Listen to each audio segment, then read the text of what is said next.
Alright everybody, welcome back to the KSR YouTube channel.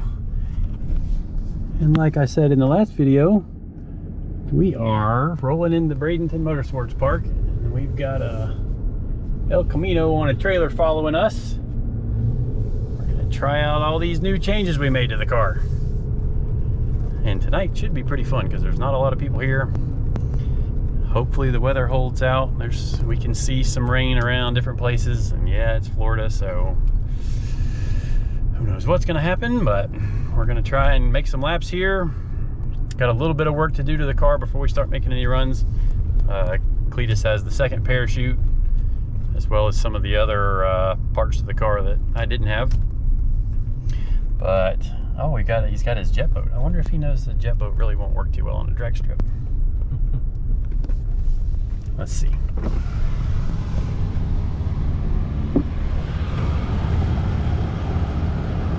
Hey man. So, what's happening? I got a YouTube channel. You mind if I film you? I was wondering if I can film you. Oh. I got my camera right here. Oh, okay. I see Uncle Chat. Dude, your truck's still Going on, quiet. man. Isn't it? It sneaks up on me. You know, this thing looks really good behind my truck. Like. Oh damn. Yeah, it does. Hold on, let me get a shot of that. All right, well, like I said, we're gonna go make some runs. All right, guys, just wanted to stop for a second and say thank you to all the new subscribers. And if you aren't a subscriber, please go ahead and click that subscribe button and click the notification bell so that you will be notified when we release a new video. And for those of you that don't know, if you go to winwithksr.com, you can see all the different merch that we've got for sale, including some SoccerMom stickers and t-shirts, KSR shop shirts, our real popular Everything Needs a Turbo shirt. We also have some different hats, lanyards, and we've got some new stuff coming, hopefully here pretty soon. Thanks again for watching. Let's get back to the action on track.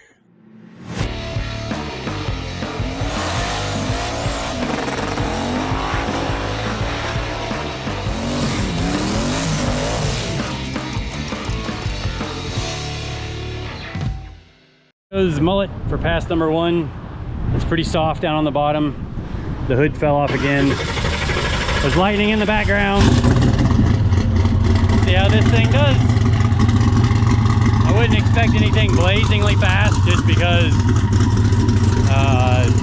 just not a lot of changes, and I've left it pretty soft just to try and we made so many changes I didn't want to make it to where it got kind of wild on its first run, really. So still should be something in the 7s if it goes down, but we'll see what it does when it does it.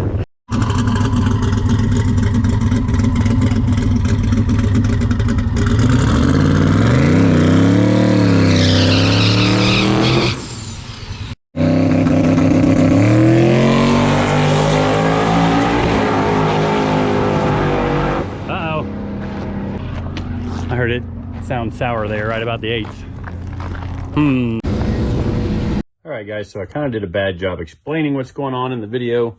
The last run in Mullet, it dropped a cylinder again, and as you're going to see, it drops the same cylinder again in the next pass. We end up tracing that back to a faulty plug wire. I'm running to the track now because Will, Kimber, and CJ also brought SoccerMom down, and when they rounded the corner to the burnout, I took off running to try and get it on video. You know, trying to work with 2 cars. Even though Will, Kimber, and CJ can handle SoccerMom, I wanted to get video.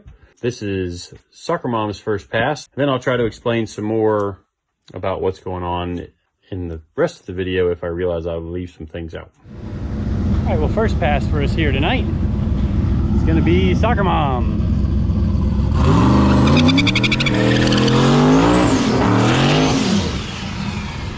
Well, that was interesting.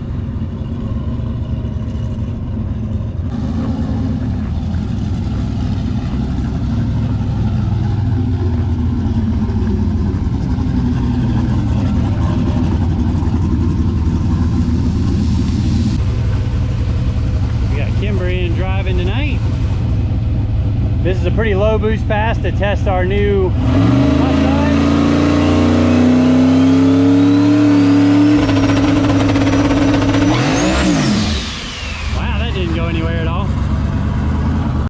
it makes a little more power down on the bottom end than it used to.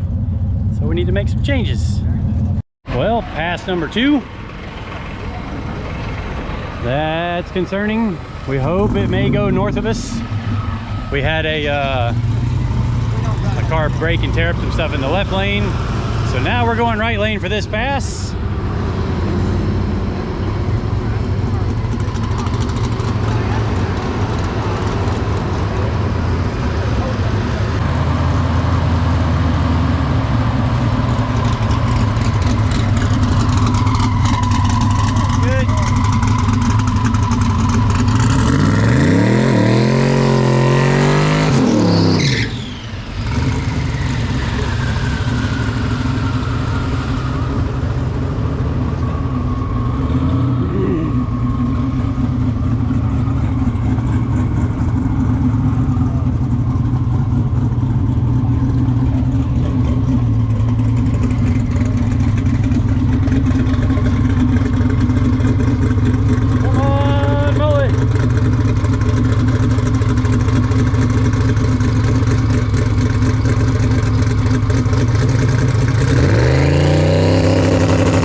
Tried to do a little something. All right, so on that pass, right as the front end topped out, the rear tires spun. We looked at the data, and so we slowed the front shock extension down a little bit. I mean, like I said, we really changed a lot of stuff on this thing.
That's not too bad.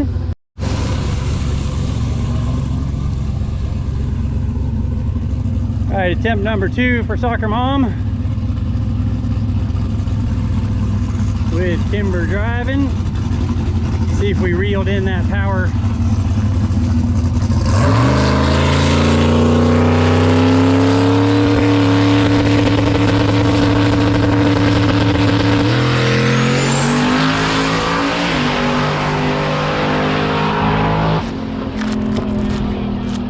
That too. Went A to B, but something sounded a little funny there at the end. All right, SoccerMom's turn.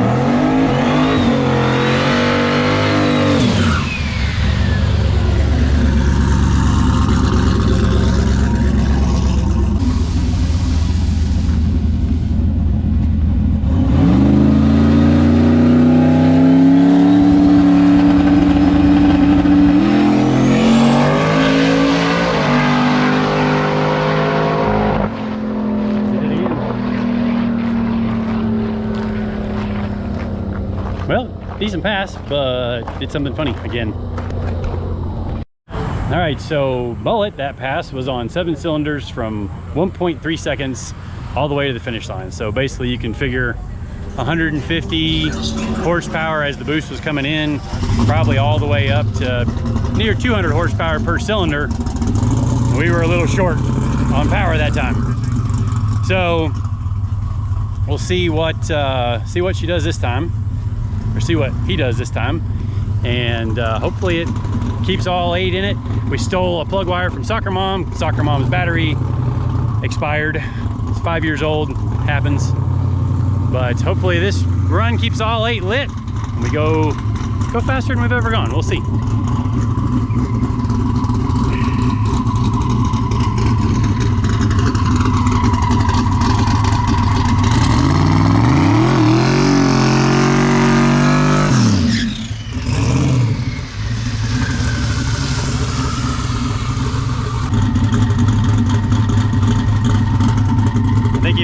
clubs.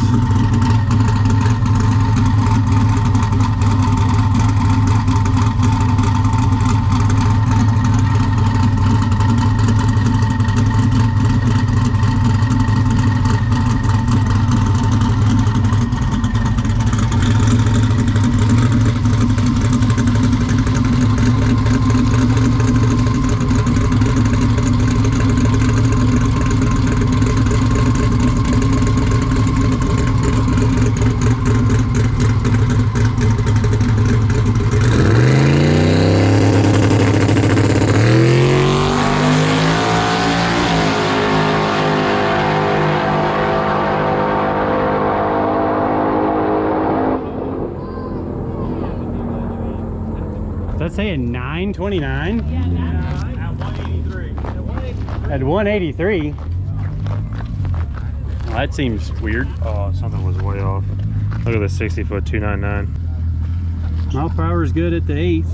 That's not a real time. No. Well, maybe I got it on my camera, but we were just looking on James's camera, and something happened with the tree where the car was sitting there trying to go. The car didn't move, but the staging lights went out and the timer started before the car ever started to move. So that's frustrating because that was a pretty good run. Like, that should have been a really, really good run. Alrighty, well, let's get on to one of my favorite parts of racing, and that is the data analysis. So when we have data like this, we can compare run to run to see if our changes made improvements. We can also compare run to run to see where we were faster and if our tune-up, made the car faster early track, middle track, late track. Although we lost the time slip on the last run, I think I figured out a way to calculate what the car ran, and I think it's pretty accurate. So you guys can walk through that at the end of this recording with me and check my math at the end. But let's get started on some data analysis, and I'll show you one of the things that I am most excited about, and that is this stuff right here. This is rear shock travel. Basically down here, the car is sitting at ride height. We're on the two-step. As we accelerate, the rear end separates away from the car, and we see this dotted line is the Norwalk 764. And this trace is very typical to what the car would do no matter how much I change the shocks. It just was not very happy. No matter what I would do, it would separate right at 1.25 inches. So you can see it's at 2.44. Out here, it comes up to 3.67. So right at 1.25 inches. And that's what it would do. We figured out that was kind of a suspension geometry problem. So what we have happening with the car now, even with the rear end a little bit lower, 2.29 inches, you can see now we're separating out to 5.31, 5.32, so 2.3, 5.3, so that is 3 inches. And this is actually with tighter shock settings on the extension on the rear shock than what we were running in Norwalk. And even with the shock tighter, you can see we still had almost 2 full inches more travel in the back than we have ever had before, which is very, very exciting. Had we not changed the rear shocks, you can see if we had 2.3 inches of rear ride height, and then if we tried to put 3 inches of extension on top of that, well, with a 5-inch stroke shock, obviously it cannot extend 5.3 inches. So now with our 7-inch stroke shock, we've got a little bit more room to go still, which is good. And as we apply more power, we'll see that separate out even further. And that is a good thing. So on to another channel. These lighter blue lines here are front shock travel. You can see the solid line again is Bradenton. So we had the front end set a little bit higher than we did at Norwalk. And you can see it, this is done in percentage because I honestly forgot to change it. but you can just look at the rate and see that with the tighter front extension settings, the shock comes down nice and slow. It's controlled, and it just does a lot better job of keeping the front end under control so that the rear can do work. And how we can compare to see where the car is accelerating harder. Blue line now, the darker blue line, is the G meter. And you can see they come up pretty evenly. Get out here to 0.6 seconds, still pretty even. Where the car really starts running a lot harder is from a little bit before 60 foot, pretty much all the way through 330. So almost a quarter of a G better there. So that's 0.21. But you can see we've got a big time period here where the G force was much higher. And that means the car went quite a bit faster than this 764. How fast did it go? So I believe we can use some math based on what the car did in previous passes, take a rough guess of what this increased G-force acceleration would do, and figure out what the car ran. So the time slip said the car went 2.99 seconds to 60 foot. So I believe that based off of the previous runs that the car had made, we went a 130 to 60 foot, and then we went a 126 to 60 foot on the second pass, and on the third pass we picked up ET right here. I believe that final 60 foot at worst case scenario was a 124. Best case a 122, but let's just stick with 124. So we'll take 2.99, subtract 1.24 from it. We get 1.75 seconds is how far off the timers were. So if we take that 9.29, subtract 1.75, 754. Let's just call that worst case scenario for that last pass.